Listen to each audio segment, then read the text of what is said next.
I do not care if you win or lose, but I care if you're boring. And as always, since day one, Southern Hands Slugfest.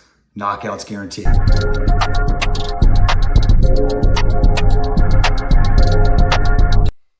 Hey, everybody. Thanks for joining us today, the Southern Hands Slugfest podcast, Dirty Boxing.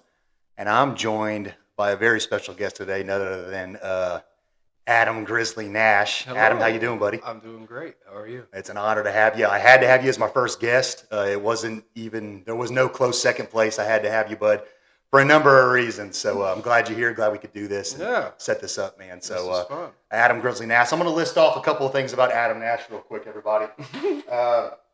So some of his accolades with the promotion is he's the number 2 Southern Hand Slugfest fighter of all time out of 248 men. He fought in every single one. This might be the craziest thing about him. He fought in every single one of the first 10 events, which is just a feat within itself. He's a 2-time runner-up. He's the Southern Hand Slugfest 7 middleweight champion. And he is a Southern Hand Slugfest Hall of Famer, something only 3 fighters have ever accomplished. So that's a couple of accolades this man's accomplished over the last 2 years. From July of 2022 to May of 2024, which is 22 months, you had exactly 22 fights with Southern Hand Slugfest. So I guess my first question is, what the hell's the matter with you? I don't know.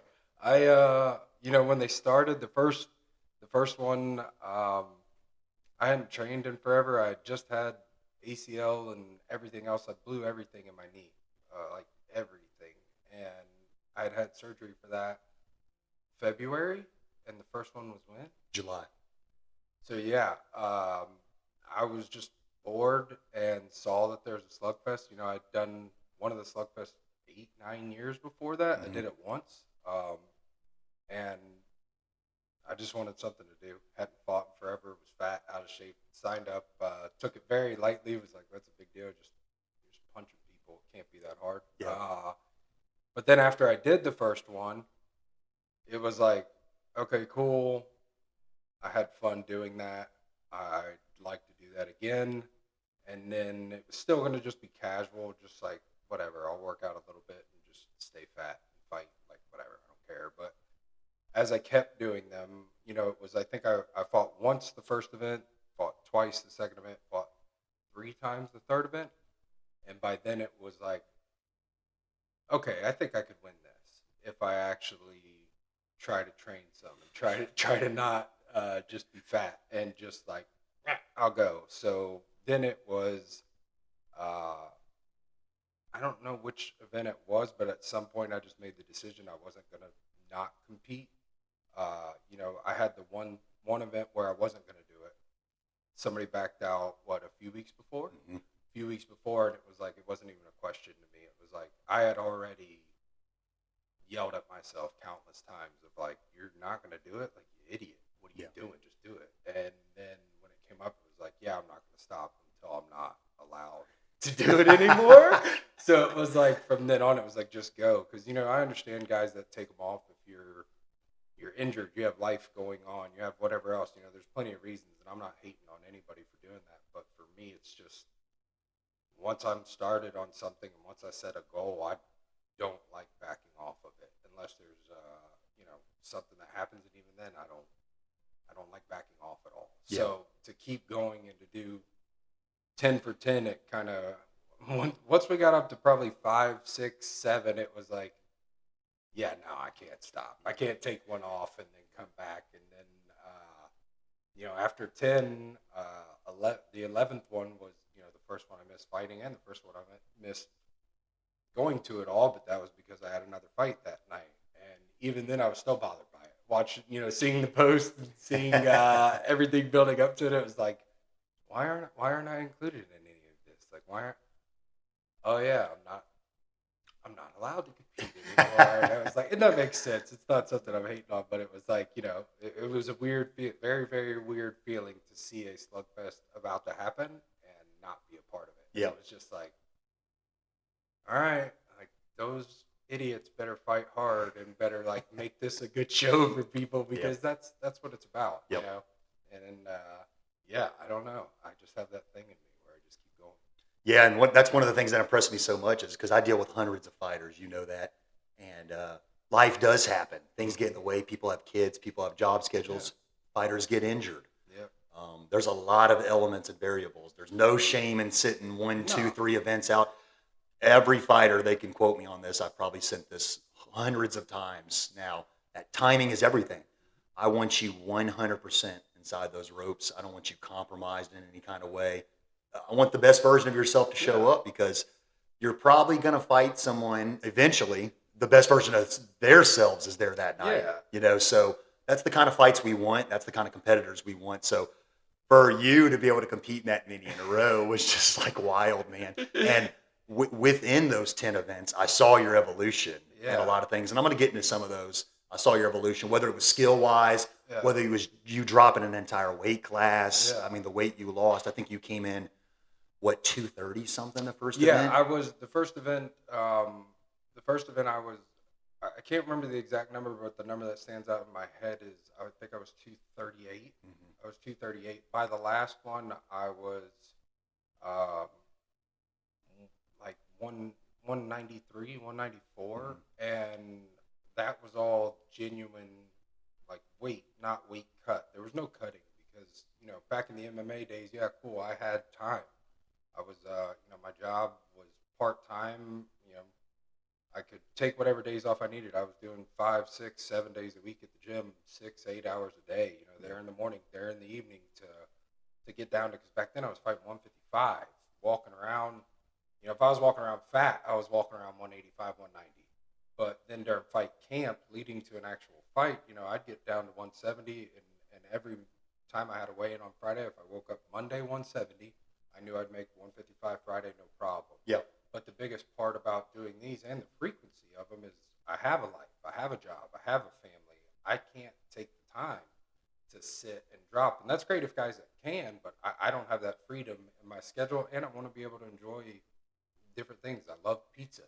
I love food. Amen. I love, Amen. If I want to have a beer with my dad or my friends or whoever, I don't want to have to sit there and say, oh, no, I'm cutting weight. I can't right now. Yeah. And so losing that weight and getting there, it's like, guys fight for different reasons. Even when you go on the 100%, it's like no fighter that's actually training is ever 100%. Always a tweaked ever. up. Yeah. Always banged up. And one of the things that, not so much bothers me, but a part of fighting that I've never really, I've never really been on board with is the guys that lose. And then it's, well, I had a knee injury or I had a back. Well, if nobody's holding a gun to your head, you volunteered to fight that night. Sure. Regardless of if you're getting paid or not, you volunteered. You're there. Yep. If you lost, you lost. Whatever that reason is, that's not something that you need to lean on. Yeah. How about you just lean into the fact you lost? Figure it out. If it was you fought with an injury and you shouldn't have, maybe make a different decision next time.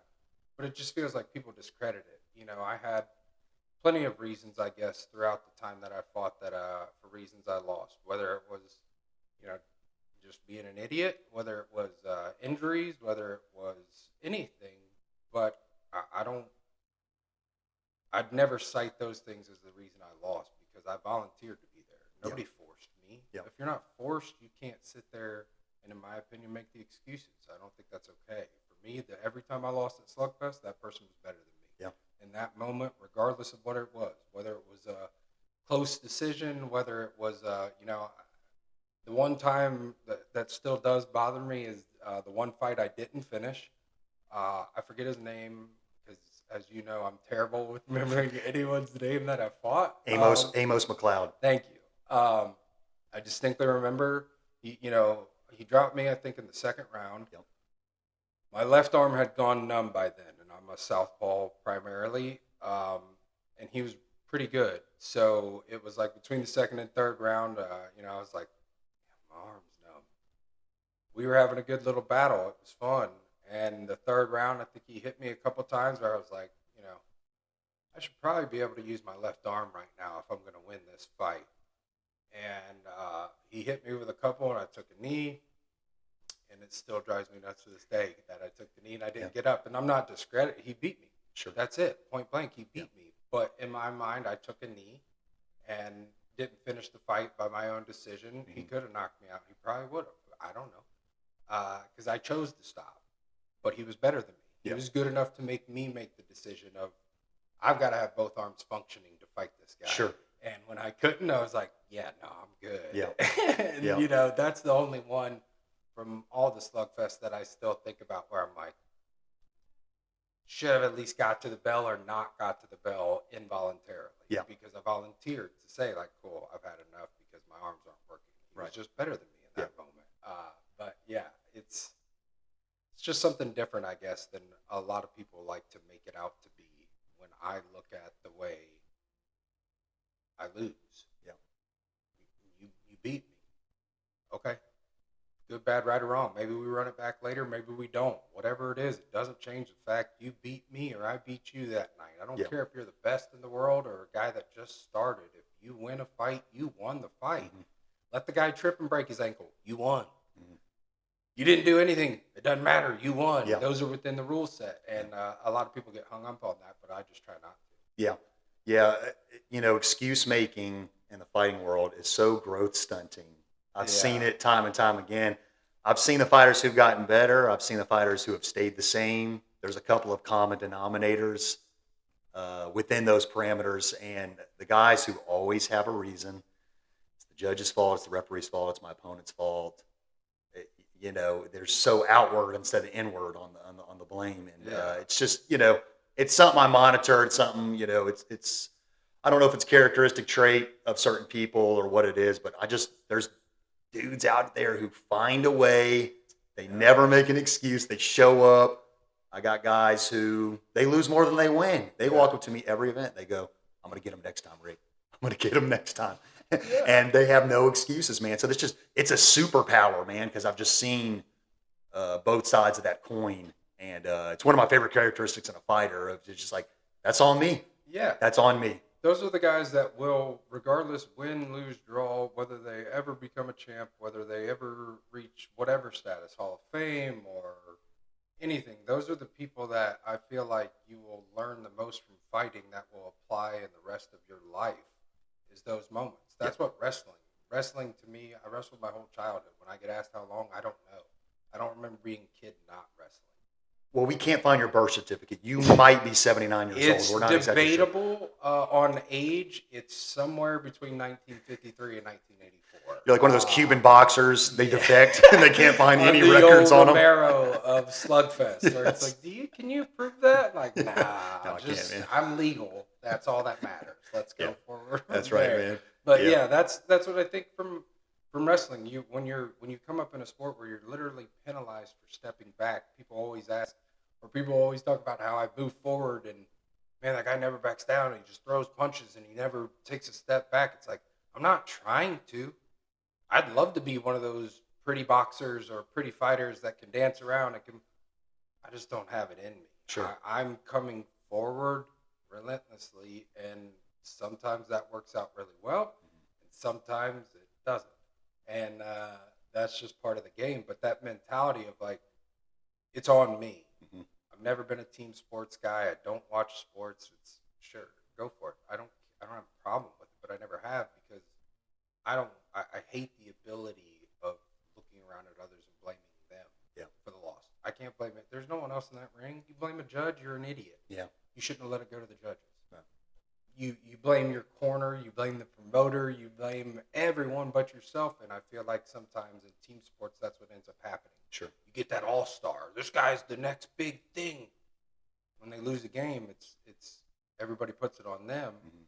But then it's, oh, well, my teammates weren't willing to do what it took. Well, okay, you can do that in a team setting. You can't do that when you're the only one locked in. Yeah. And you're the only one there. And then that's the hardest part for some of the guys. You got to look in the mirror and go like, that was me. Yeah. All right, great. Yeah. I lost. And some people just, they don't want to or don't have the ability to do that. Yeah. And it's kind of crazy sometimes. Hey, talk to me about your first Southern Hand Slugfest fight, and a beautiful storyline that kind of came off that is the friendship that blossomed afterwards. Talk to me a little bit about Cody Johnson. So me and Cody at the first Slugfest, we were either the first two fighters there or like first five there. We're in the back area, at the Coliseum, just sitting around. Kind of, we have hours to kill before the event starts, and I don't remember how, but we were just like, kind of sitting next to each other. If you know me, I'm not going to sit there in silence. If we're sitting, I'm going to say hi. I'm going to whatever. And we started talking, and we end up talking about everything. From turns out back in the day, because I fought MMA 10 years before that or 8 years before that, whatever it was. He had fought one of my teammates back in the day. I think he fought Eric Steele.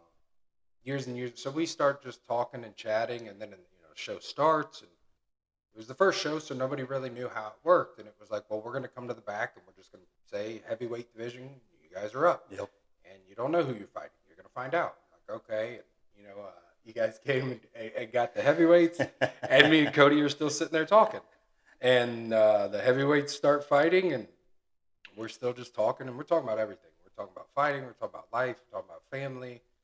And at one point, I just remember looking up, and they've called all the heavyweights, and me and Cody are still sitting there. Yep. So I looked at Cody and said, I said, hey, man, they're calling everybody's name, but they haven't called ours. And he's like, yeah. And I'm like, I got to think we're probably going to fight each other in this first round. And he's like, yeah. And I was like, I mean, simple math. Those two. And it's, it's us. And I told him, I said, look, I don't know how you are about fighting. I don't got to be mad at you. I don't have to dislike you to fight you. If you do, that's cool, and I'll give you your space, man. You go right ahead. You get ready for the fight, and I'll be over here. We can chat and catch up afterwards. Sure. And it was like, oh no, I'm good. And ends up where our families had tables directly next to each other. We had both got to buy that first round. So our families, of course, everybody's like, when are you fighting? When you fighting? We walked out together to the crowd. I said, let's go tell them together. So we walk out to the crowd together to our tables, and we're like, hey, we got to buy the first round. Oh, well, who you fighting? And I'm like, him. And he's like, I'm fighting him. And our two tables are like, what? What do we? And we're like, yeah, we're going to fight each other. I was like, okay, cool. So then even when it was time to walk out, it was like, you want to walk together? Like separate? How do you, how do, we could just give a quick hug. What do you want to do? And, we go in and, we fight, and Cody wins. And, I see him kind of as he's getting out of the ring, looking a little out of it. So I wait and I help him out, and I help him to the back. And I'm not dogging Cody at all, because the guy hits like a freight train. But we get to the back, and I look at him, and I was like, I'm like, you good? And he's like, man, you hit me real hard with that one. And I was like, well, you were hitting me hard first. Like, I don't know, and from there we just, it was like, hey, cool, find you on Facebook, find you whatever, and, exchange numbers. And since then, his family, him, everybody, they've been phenomenal. Like, he's grown into a very, very good friend of mine, where we talk about fighting, we talk about life. I've gone out there, like deer hunting with him, never did that before. I was like, that's awesome. So it's like, going to keep doing that, but it just turned into something where it went from Slugfest of just like some dude in the back that we became buddies, that I found out later he's like, yeah, you had a UFC book bag. So I was like, man, this guy's got to be legit. And I'm like, dude, my buddy gave me that. He's already got 10 of them. That has nothing to do with me. But we just became very, very good friends. And since then, his family came out and supported me at the bare knuckle fight. When they asked me beforehand, when the promoter asked me, like, you got family there, and I was supposed to have some, I think my wife, my father-in-law were supposed to come, but it just didn't work out. And, they said, are you going to have family here? And I said, well, yeah, I have family. It's Johnson family. They're going to be there. These are my, they're not blood related, but that's my family. And that's the way I view it. If you're someone to me that becomes, kind of part of my circle or part of my life, I'm extremely protective and very loyal to the people that have proved that they're that to me. Mm-hmm. And that's, what Cody's been, what you've been, what so many people throughout the, I guess what you want to call the Slugfest journey or whatever it is that have become to me, they're family. They're not friends to me. And I'd do anything for them, the same as I would for Cody. You know, I getting ready for fights and different things. We have different approaches. I love him to death. I'm of the mentality of screw it, we're in a fight. And Cody's of the mentality of like, man, I got to get ready. I got to do this. I got to do that. And I'm like, brother, you got to just let it go. Just go fight him. Yeah. You got the viral knockout. Like, you knock dudes out. Yeah. And I think we're just really beneficial because we're also opposites. Cody's very polite and reserved and, not super chatty. Whereas me, I'm You're rude, annoying, I'm obnoxious. I walk in and I'm like, "You're gonna be my friend. I don't know who you are." Yeah. People are like, but yeah, no, it's just one of the great stories that comes Yep. from it for sure. Yeah, it's beautiful, man. Watching that blossom and develop and seeing y'all hunting together and everything like Yeah. that is cool. So I applauded the whole thing from the beginning. Yeah, so I you're welcome. figured it was a preset. Creating knockouts and friendships. Southern Hand Slugfest. 100%. Yeah, man. So so let's fast forward to Southern Hand Slugfest 4, Mardi Gras Brawling. You're 2-0 on the night.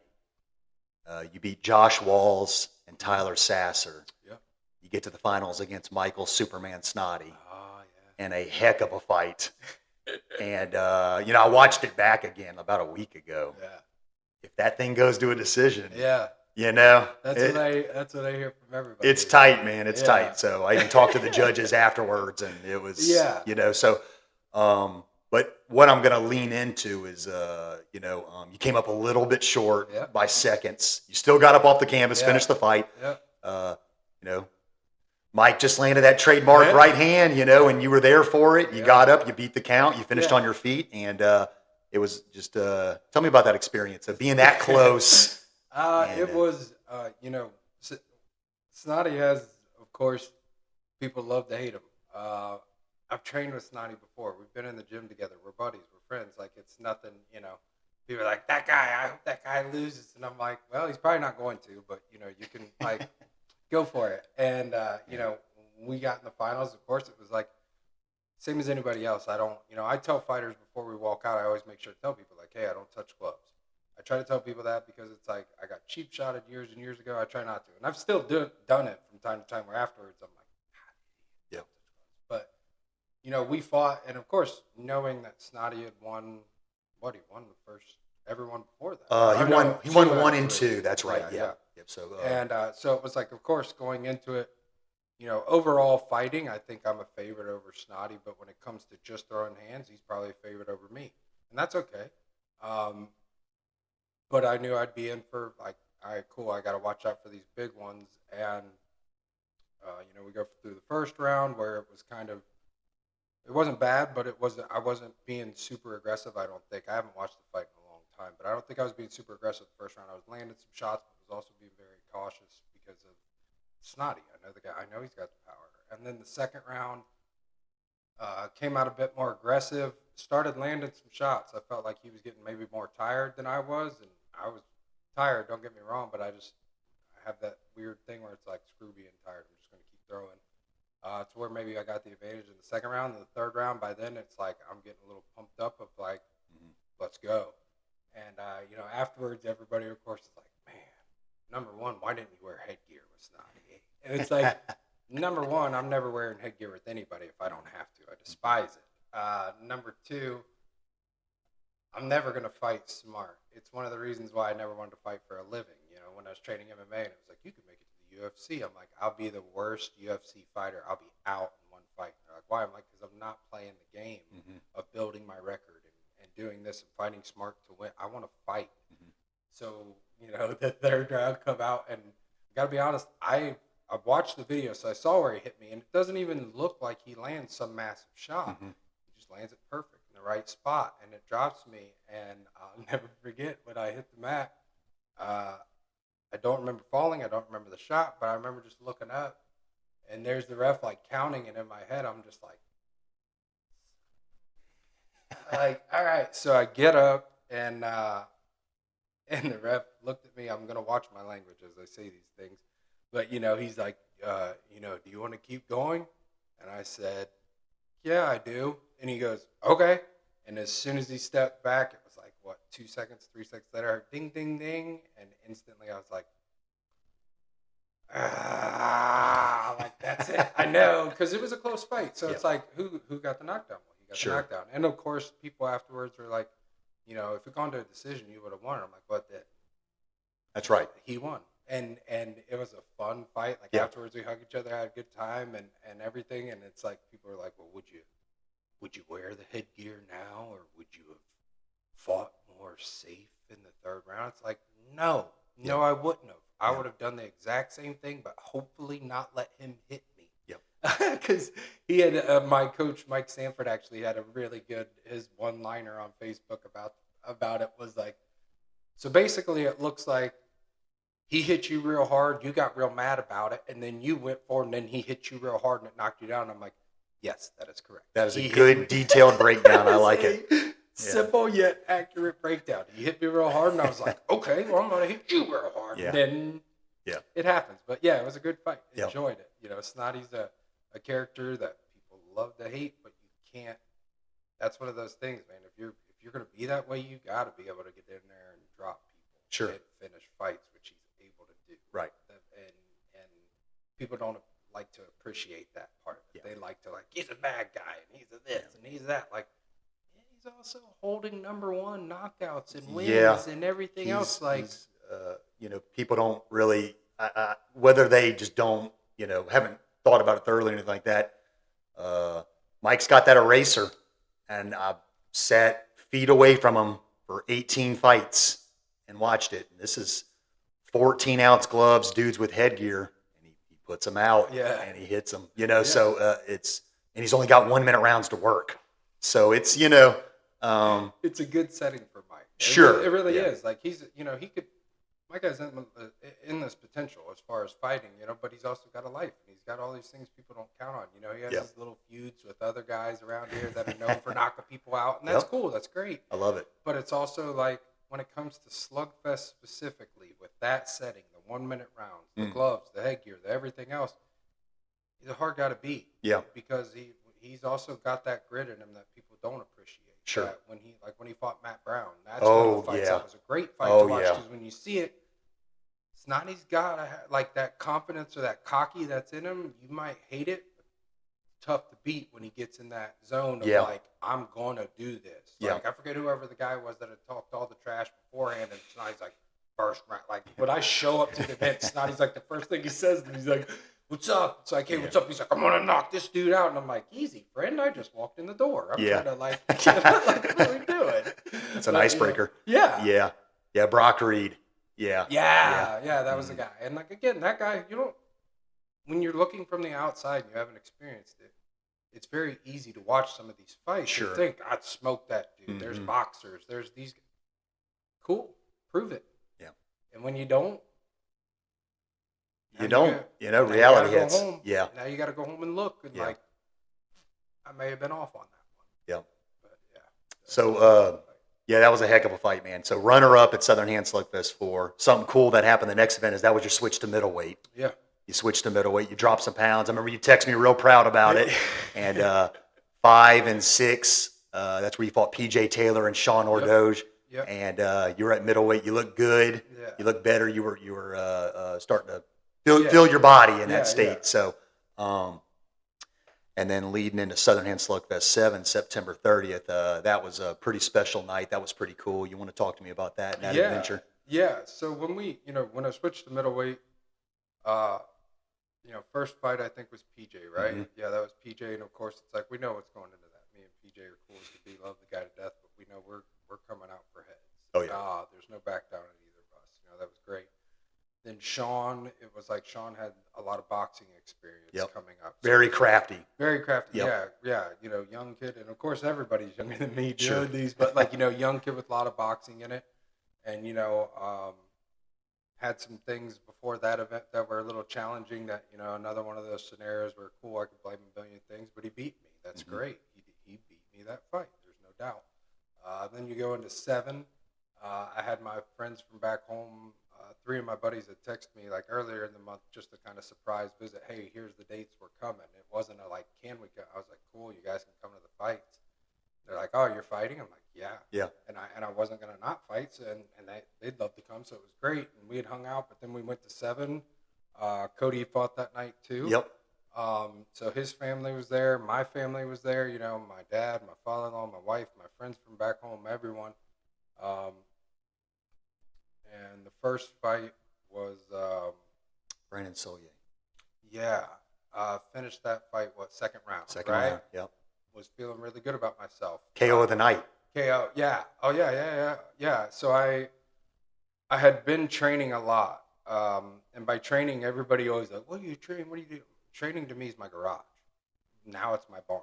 Literally my bag, I just work out.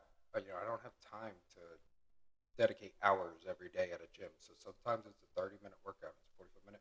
But I've been getting in good shape to where even after the first round, I remember the corner, what's his name? Troy, right?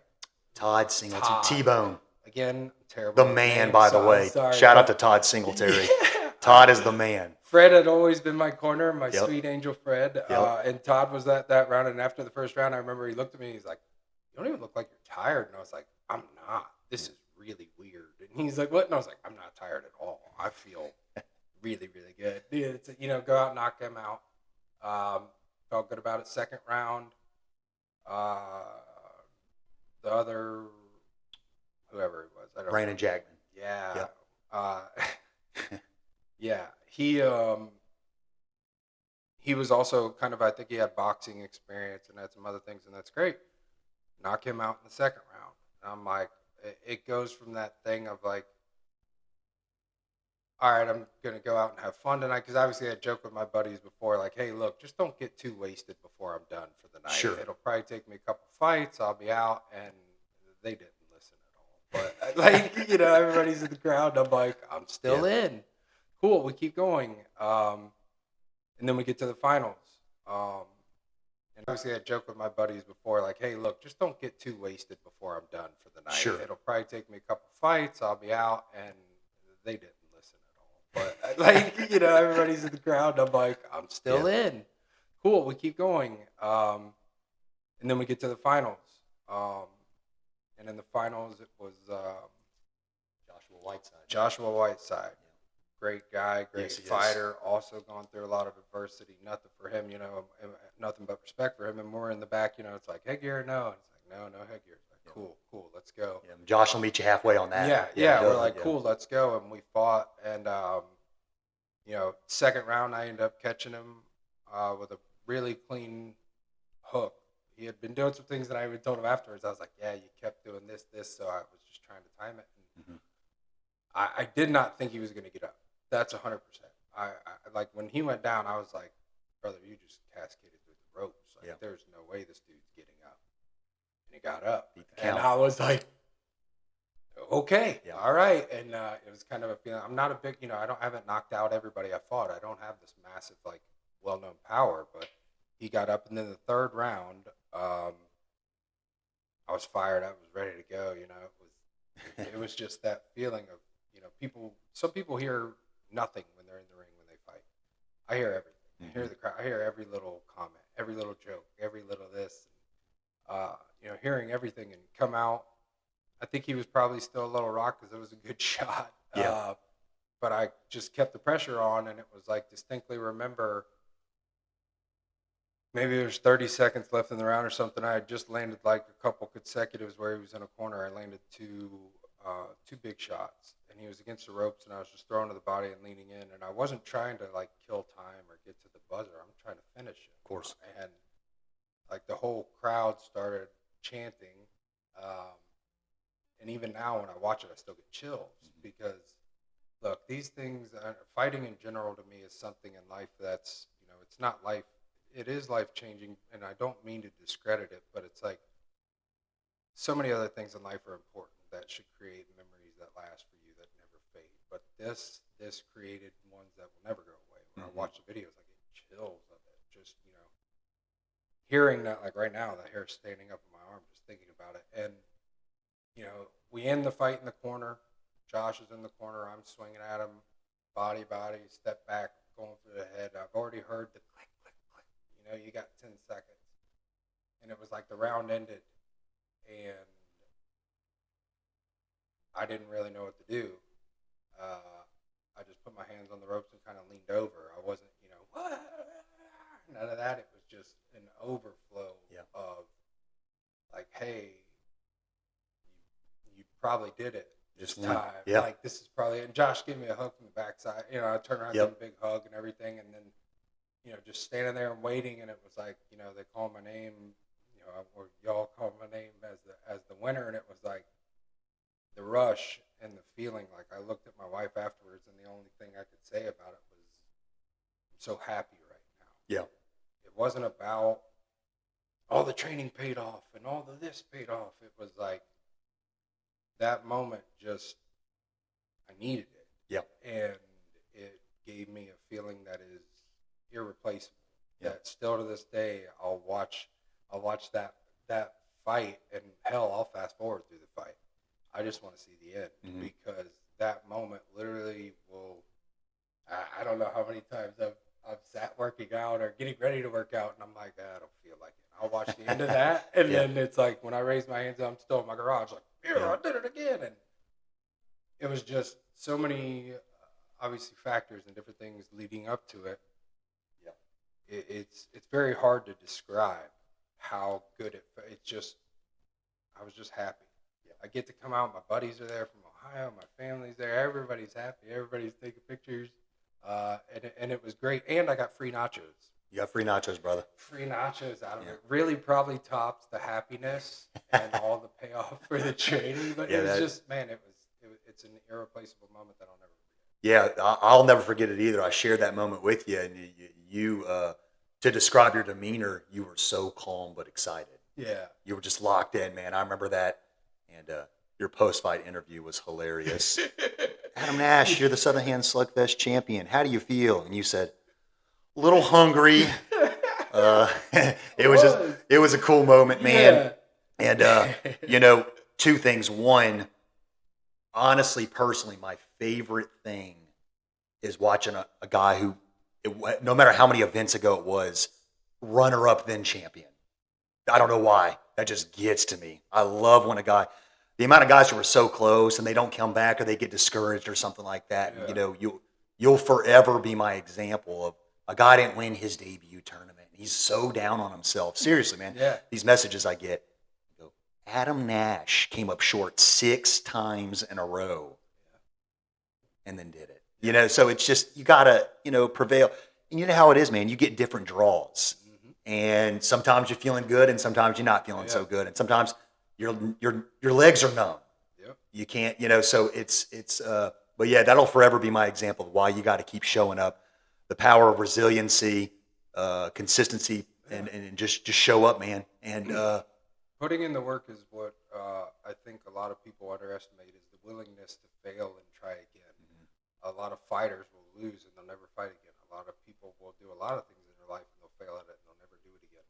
But then the people that you see succeed, the people that they call overnight success, or this person is this, it's like, you have no idea.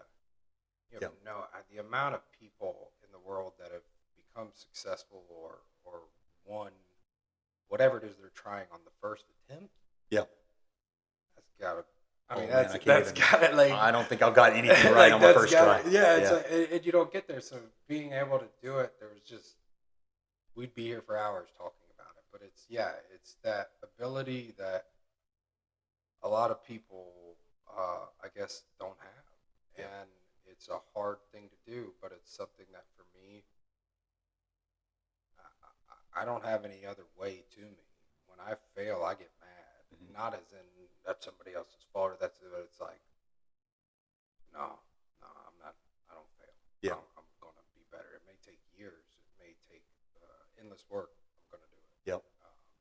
And I think that's really true for these events, for these guys that have come out and they got, my record at the end, I had 22 fights. I'm 11-11. Yep. 11-11. Like, I'm not. Don't matter, brother. Trust me. It's the guys you fought, how you fought them. Yeah. And your consistency and you're one of the most accomplished fighters that's ever graced that ring. I can tell you that. And that's going to be a lot of men in the end. I can tell you that. And so, record is something I do not, me, I don't care.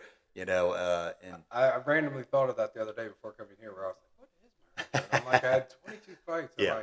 And I saw one of the posts of like most wins and it was like 11 wins. Nash, and I'm like, oh, that means I have 11 losses too. Like, man. So, man. Yeah. And definitely a special night. Wrap it up on that event. That was just so cool to see, man. And so talk to me. I want to ask you a question.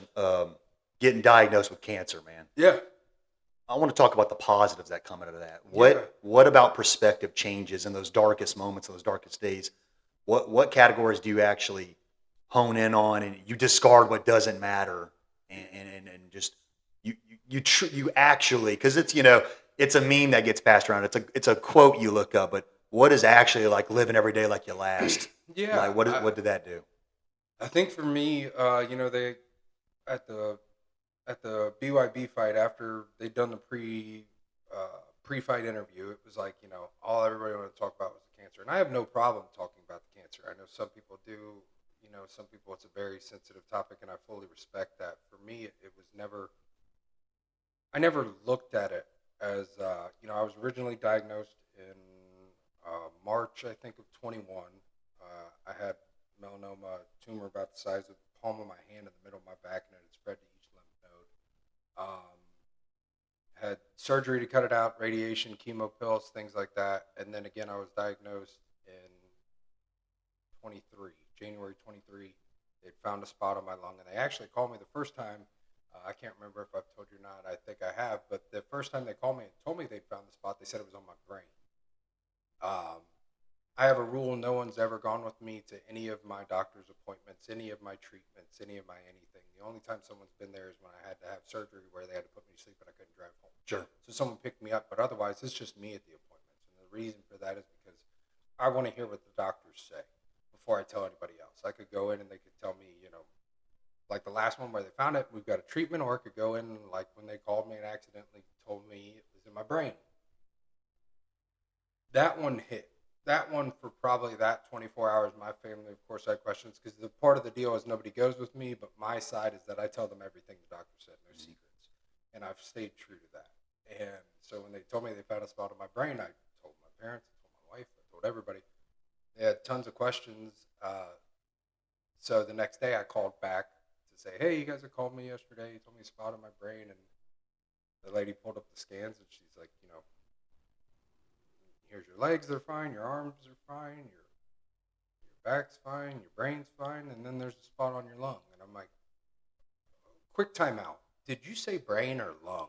And she's like, lung. And I'm like, oh, they told me brain yesterday. She's like, no. So I ended up going in. It ended up being on my lung, but my doctor even told, she's like, I'm so happy you're the person they told this and nobody else, because I was just laughing. I was like, yeah, they made a mistake. It happens. That 24 hours was probably the most challenging of it. Through the 3 years of cancer treatment, I tell everyone the same thing. I've had five bad days. I had 5 days where I, could sleep, hot sweats, cold sweats. I had that for 5 days. And through 3 years of treatments of radiation and chemo and immunotherapy, the back and forth trips to MD Anderson, the everything else, 5 bad days. And to get back to what I was saying, what they asked me at BYB after the interview, one of the ladies had asked me, what do you think the key is to getting through all of this with the positive mindset you have on it, or just your view on it? And I had never really thought of it before. But to me, it was just thinking about it simply. I didn't dig in. I never Googled anything I had. I never asked hypotheticals of, well, if this goes well, or if this doesn't go well, or the doctors told me to do something, I did it. You tell me to be at this appointment, I'm at it. You tell me I've got to have surgery, I have surgery. You tell me I've got to do this, I do this. And I think viewing it from that way is what really helped me get through it, because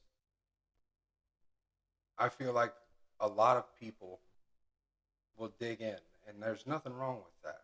The way that I, view things is different in a lot of ways from a lot of people in life. These are just my opinion. You can deal with it however you want. But to me, viewing it from a simple point of following instructions, listening to the doctor, getting the results, sharing them with my family, that's what made it easiest for me. And that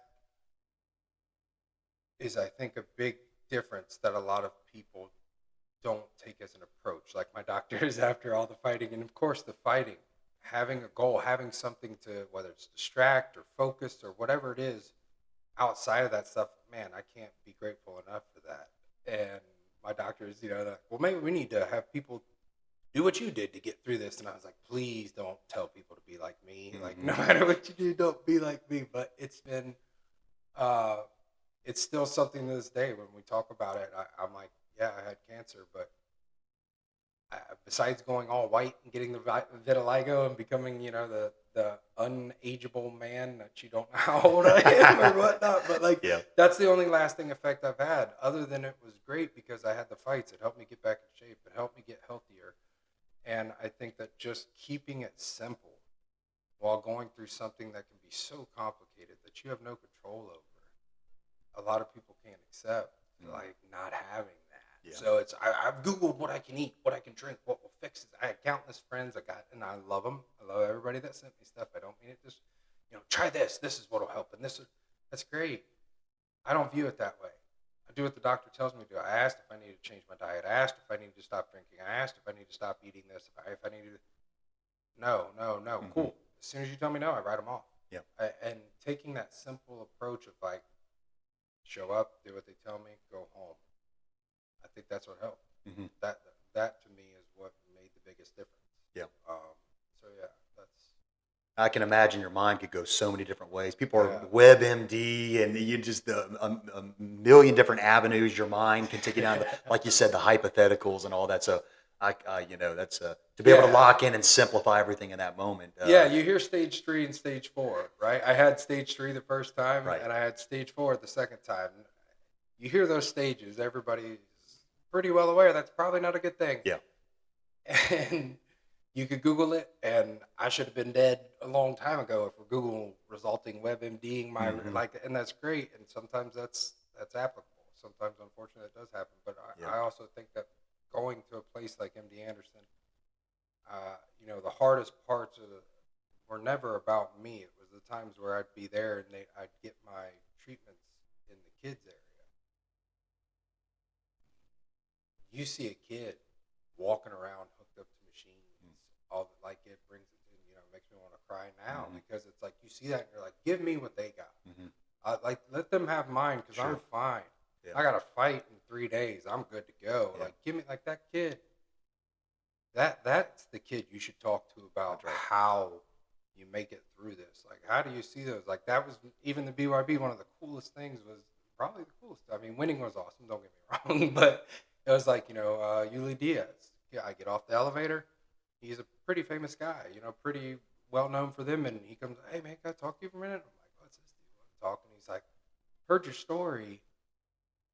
Can I introduce you to my son? Do you mind? And I'm like, yeah, sure. And he's like, he just beat cancer. Wow. And I'm like, oh, okay. And talking to his kid, and everything, they're like, we're going to be supporting you. We're going to be this. And one of my favorite pictures afterwards is, me, my hands up, and you can see him in the bottom corner. You got to turn the light up on the picture to see it, but you see him and he's like, It's like, I FaceTimed my wife a few hours after that, and I told her, I was like, they got me. She's like, what do you mean? I'm like, I'm supposed to be fight day.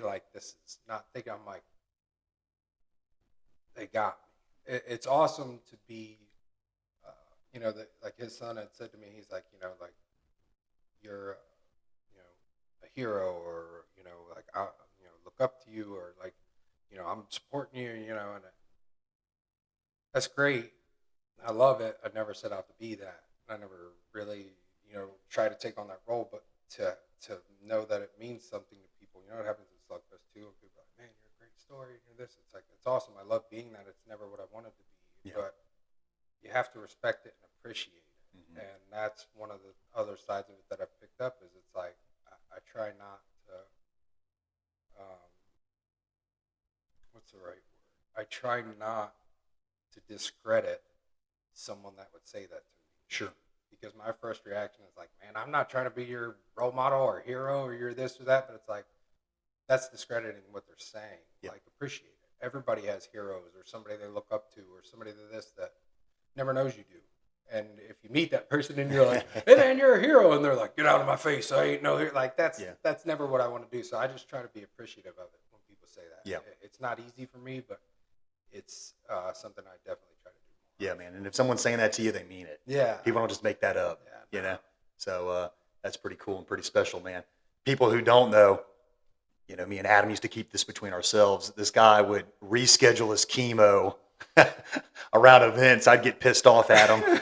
He'd try to do chemo the day before Slugfest and he'd still find a way to fight. Yeah. Wouldn't tell anybody. I did it that one morning. Yep. Slugfest 8. Yep. Slugfest, the one right, the one Christmas. after I won. Yeah, I had it, and it's just so my doctor, MD Anderson, is correct to be somebody typed. It was immunotherapy.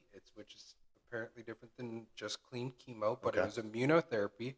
I had it the morning of the event, right? Because that was a Friday night. Sure event? was. Yep, Yep. Friday night. So Friday morning, I had the immunotherapy, and then I came to fight. And I did realize very quickly as I was drinking water and getting hydrated at the event, and I'm like not having to pee, and I'm not absorbing. I'm like, oh man, I don't know that this is the best idea I've had. But yeah, it's still fought twice that night. Yep. And had fun, but afterwards was like, maybe I should rethink that for the next one. Yeah, man. Maybe the morning of is a bit. It's got at least 24-hour notice thing. But Yeah, man. if just going through the events, I always ask my doctors, is it okay to do this? Yep. As long as they said yes, cool. Yep. Let's go. And I'm proud to say March 8th, I look back at my text messages of this year. You text me, told me you were cancer free. Mm-hmm. I remember that. I read that text a lot, actually. Yeah. That was cool, man. That was Yeah. watching what you went through and the ups and downs of it and all that. So that was a special text. I got it screenshot. So Yeah, it's awesome. it was. I asked the doctor because I don't know the right way to word things. I was like, "Is this when I tell people I'm in remission, or like what do I?" And he's like, "Yeah." He said, the first however long year or two after you finish treatment, it's remission when you don't have any cancer. And I was like, "Okay, cool." And they can't find anything, and I just had scans and everything like a month ago, and still nothing. Yeah. So we cut off. The program was supposed to be 2 years for immunotherapy, and we did it for a year, and then it's cut off, and now everything seems good to go. That's awesome, man. Yeah. That is awesome. I remember where I was standing when I got the text, man. For real, I bookmarked it, and that was beautiful. Let's fast forward to Southern Hand Slugfest 10. Yeah. Adam Nash's final stand, The the last grizzly bear dance. defending his cave. So May 25th of this year, Yeah. and you fought 4 times that night. Yeah. And it was your last go. For people who don't know, just for context, when I started this whole thing, I set a 20-fight limit rule. Adam got mad at me. A couple other fighters did too. You can only have 20 Southern Hand Slugfest fights unless you're mid-bracket. If you start off on a tournament and you're 18th, 19th, if you're in the quarterfinals, we don't yank you out of the bracket. You finish the tournament. So that's how Adam ended up with 22 fights because he had 18 fights. And then he fought 4 times that night. I'm a rule breaker. He's a rule breaker. He's a trendsetter. It's just. And so, I set that rule because we want to encourage debuts to come fight. That can be a little intimidating, Adam Nash, because right now he'd probably be like on his 39th fight or something like that. Well, when you add in my physique, I'm clearly Greek god, it's sculpted. It's just you add that plus the fights, and it's like you're going to have guys run. That's right. They're going to get in the ring, look across, and be like, "Oh my god, look, is that Achilles? Yeah. Like I'm out of here." And they're just going to, we can't have that. TKO due to intimidation. So it's not good for the events, but that's why we did that. So they can, and it creates a sense of urgency because you do fight every fight like it's your last then. So there was a lot of things I thought about when we implemented that, and I said we're going to stick with it no matter what. And that's a lot of great experience for guys, so that's why we did that. So Adam crossed that threshold in May, his 2-year journey, and what a night it was. That was one of the best you ever looked. It was awesome, and it was a great launching pad to eventually you going to bare knuckle, BYB and all that. But let's talk about that last event real quick. You had 4 fights. Yep. You went 3-1, and you made it to the finals. Yeah.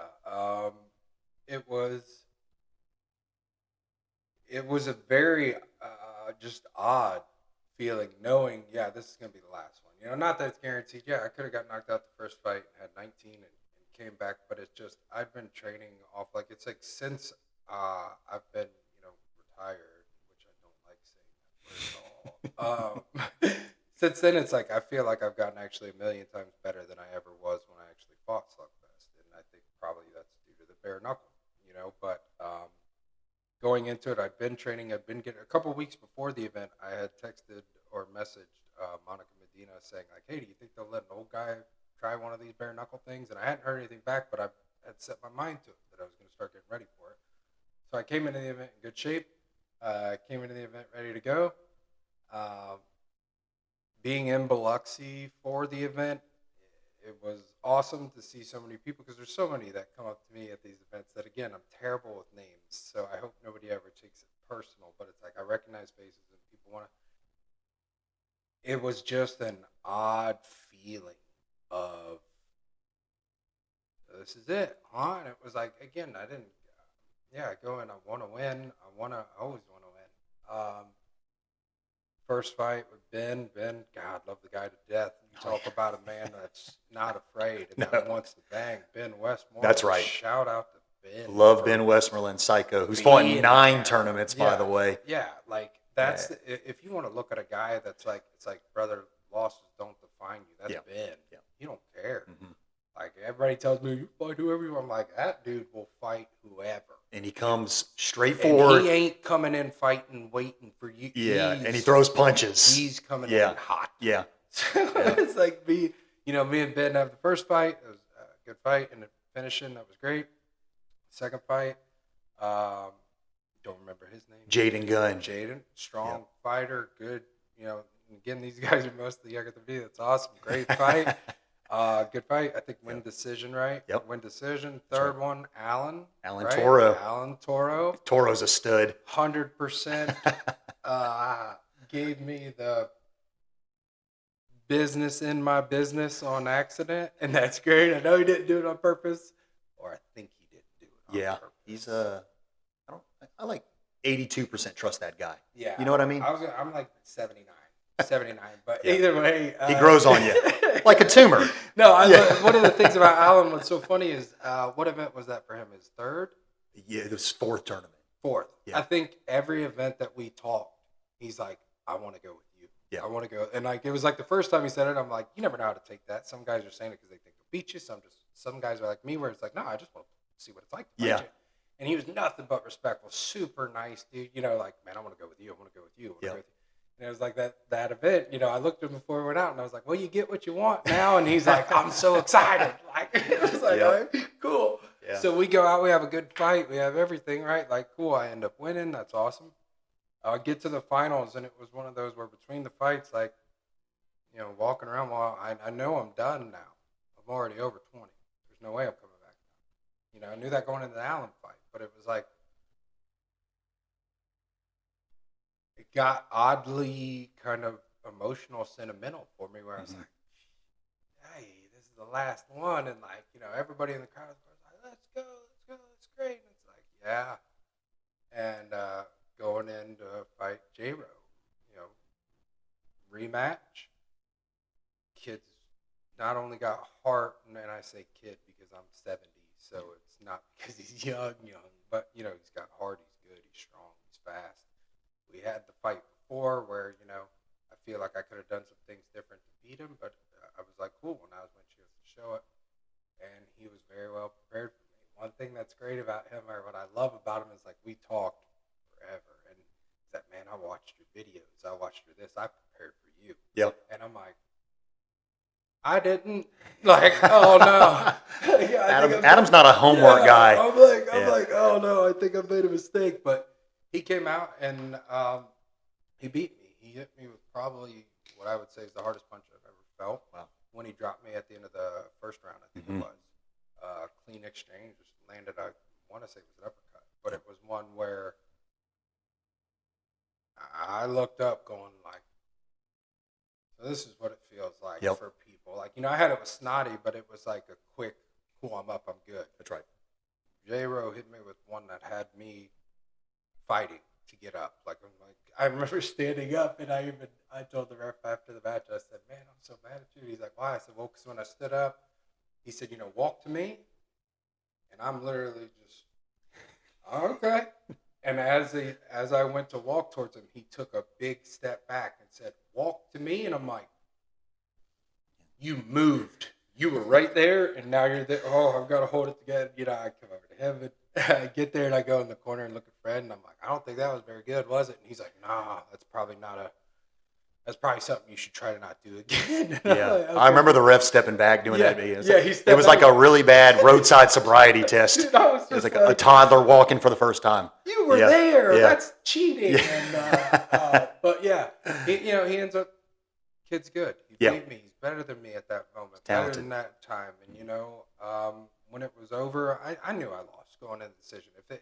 If I would have won that fight, I would have totally accepted it and been the champion and kept the belt, and kept the money, and gave him nothing. There But you I go. also would have There you looked go. at him and been like, Yeah. I think you got robbed. Mhm. Like, but so he won, and some of the pictures afterwards, you can see it. I tried holding it together. I think even when I was walking out, you had me in tears because, contrary to what people may think, I'm a crier. I'm one of those guys that, like, when I'm super angry, I cry. So, like, my friends growing up would see me at bars getting into it. You want to go? You want to go? And I'm like, I'm going to beat you up so bad. And guys are like, yo, the crybaby's going to do it. And my friends are just like, is he crying? Yeah, everybody just make a circle. It's going to happen. Yeah. Like, but it happens with the emotions, too. And, like, I think walking out, you're like, making this final walk. And I even looked at you and was like, come on, you can't do that when I'm walking. But when the fight was over, it was like just a rush of emotions and appreciation. And, I didn't want to make it about me or like, oh, hey, he won, but Adam, it's your, like, but I definitely took a second to just stand there and look around. Just look around and view it, because it's one of the things I've gained appreciation for as I've gotten older is I'm terrible at celebrating or being happy or enjoying a moment, but I'm trying to work on being better at that. So in that moment when it just felt like, man, all right, like this is cool. Sucks I lost. Would have loved to go out on top. That would have been the storybook, like, Yep. what you did. But I have no, not regrets. I mean, I don't have those either. But I don't. That moment was still awesome. Oh yeah, man. To look around and to feel it, and then to come out, get out of the ring, and he and I were in the back talking, and I told him, man, you're better than me. And that's, I studied everything. I had to be prepared for you to come forward. And I said, brother, I hope you accomplish every goal you ever set out to. Yep. You're going to turn pro. You're going to box. I hope you crush the world. I'd love to be able to see it. Hey, y'all see that on TV? That's the guy I lost. It's because of the world. See, he lost. Your grandkids. Yeah. But it was just a lot. But then you come out and the crowd, the people, the handshakes, the hugs, the everything. It was just awesome. Yeah. And yeah, it was. Then it's like even leaving, like going home with my wife, like I still just like, that's it. I can't do it anymore. Like how dedicated is Ricky to this whole retirement thing? I think I could. Yeah. But yeah, man, it was an awesome night. I loved it. Yeah, man. Yeah, it was special. It was a great send off. It was I wouldn't say the final chapter, but a great closure in your bracket adventures. And, we've talked about setting up super fights, and I got a lot of stuff planned for you you don't even know about. So you'll always have a home with the promotion, buddy. You know that. And a lot of people look up to you. I've gotten messages about you you've never read before. Yeah. So trust me, even just like the stream buys, people are watching and messaging me about stuff. So it was cool, man, and it's a special moment for sure. And every middleweight wanted to fight you that night because they knew that was their last chance. Yeah, every single one. And I'm telling you, I hate him, and this is my last chance. Let me fight him. Yeah, man. And I'm just standing in the back like, that's okay. Just leave me in there. I'll fight everybody. It's okay. Everything's good. That's exactly right. Yeah, man. that's why I say Alan, I love it to death, because the whole from day one, he's like, I just want to fight you. Yeah. And I'm like, cool. Yeah. I want to fight you too, friend. Let's just fight. Quick correction on earlier. You were right. It was Alan's third tournament, not his Was fourth. it? Yeah, so I just sorted that out of my brain. So I'll add a point to your rankings for I've that. got one thing right in my life, and it was Alan Toro's. Alan Toro's number of tournaments. Yep. Yeah. Love Alan, man. And his brother Charles. They're both great, man. Yeah. So They're good people. all right, I got a little questionnaire. Yeah. Little questionnaire here for Adam Let's Nash. go. And let's see what kind of responses we get from this. Ready. First question for Adam Nash. What do you want to be when you grow up? Okay, I don't know who put that here. I'm sorry about that. Let's The move on. That was the unicorn trainer. Yeah. Okay. Um. Okay. Who is Adam Nash's favorite Southern Hand Slugfest fighter? Not named Adam Nash. Oh, God, I was gonna pick him. I was definitely gonna pick him. He's a fan favorite. Ooh, that's tough. Cody. It's got to be Cody. Yeah. Not just because we're good friends, but because the reason why, and there's tons of others. I'm friends with everybody there, but for Cody, it's when I see him in those moments when he does what I know he is capable to do. Yeah. I love it. Mm-hmm. The times I, the knockouts. The night I fought PJ when he got the viral knockout. Oh yeah. It's like afterwards, I looked at him. I was just like, that's what you can do. I know. Accept it and do it. So it's got to be Cody. Yeah, Cody Johnson, man. Yep, hard hitter. I love the stories of people that capitalize and do what they're capable of, even if they think they can't. Yep. So it's got to be Cody. Yeah, man. Yeah. What? Who were your 3 favorite fights that you were involved with? The most fun fights, win or lose, that you were involved with, man. PJ Taylor, 100% top of the list. Both Fought him twice. God, yeah. Both times I loved it. Same with J-Ro. J-Ro's on the list too. Those Fought him two twice. Are both guys I had rematches with. That, for the record, I didn't win any of those 4 fights. Just fun. I love the thrill and the everything with them. You and PJ's fights were your first fight, especially, man. Was I mean, y'all both almost buckled each other a couple times. It was fun, man. I watched the videos and I'm like, yeah. All right. Yeah. So PJ J-Ro, number 3. It's tough.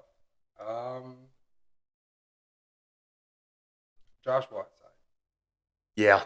Josh. Yeah. And the significance of that fight and everything. Yeah. And it goes. He shocked me when he stood up. It was like,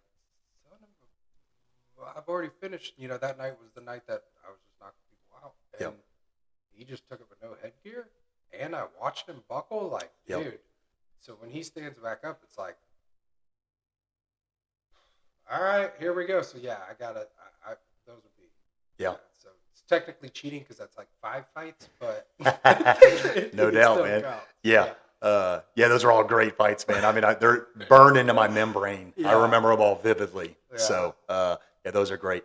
Let's see here. Death Row Last Meal. Last meal, Adam. What are you having? What's on that plate, buddy? It's gonna be pizza, mac and cheese, and nachos, all covered in cheese, all covered in just as trashy as food as you can get there. Pizza will probably have chicken tenders on top. I'll have ranch on the side, and I'll swallow it with a few White Claws. There you go. That's what I'm talking about.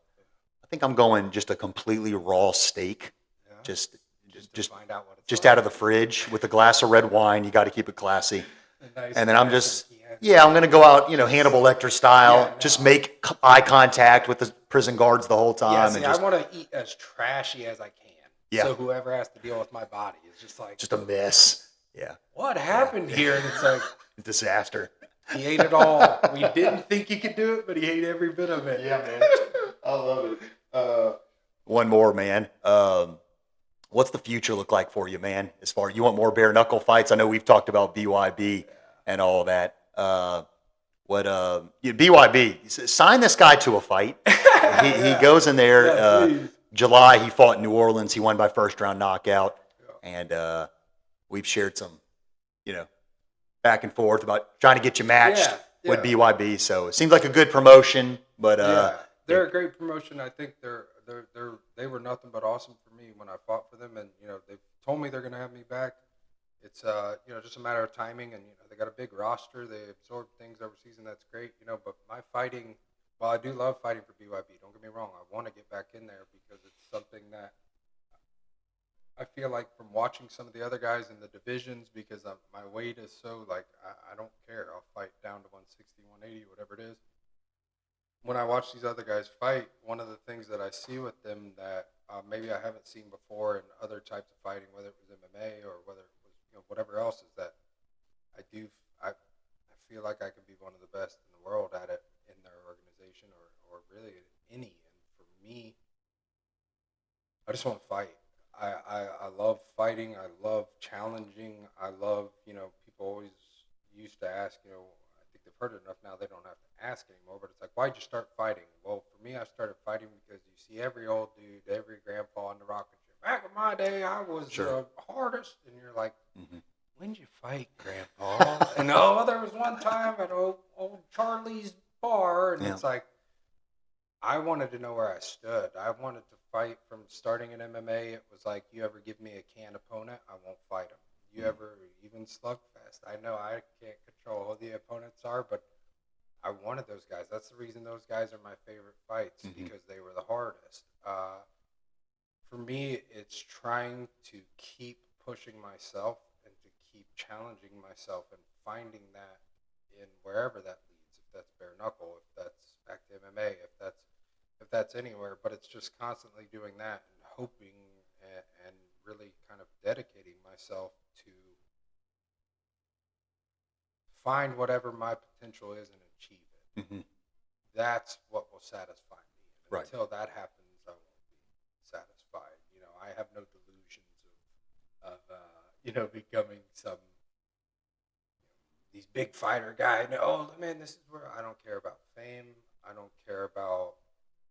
I like money, but I don't care about that. I just want what will allow me to find out where I stand, who I am, what I'm capable of, and I'll just keep doing that. Man. Fight again at a Slugfest. That's on there. Yeah, for absolutely. Sure. But I'm going to enjoy the next. That's right, man. Yeah, leading into that, and in closing, October 26th, Halloween Haymakers. We're back in Biloxi for our 12th event. Adam Nash will be sitting ringside. I have over 20 fighters making their debut that night. If a debut fighter walked up to you and asked you for your advice on a successful formula in Southern Hand Slugfest, what would you tell them?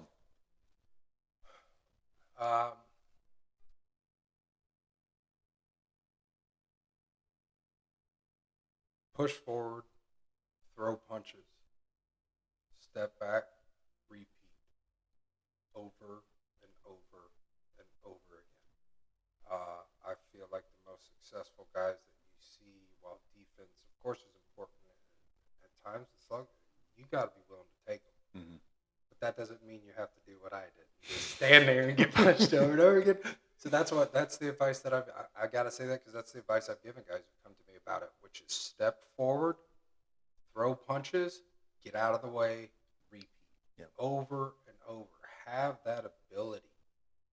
Have that willingness to put it out there. The mindset that I won't say you have to have because I'm very thick of the rope.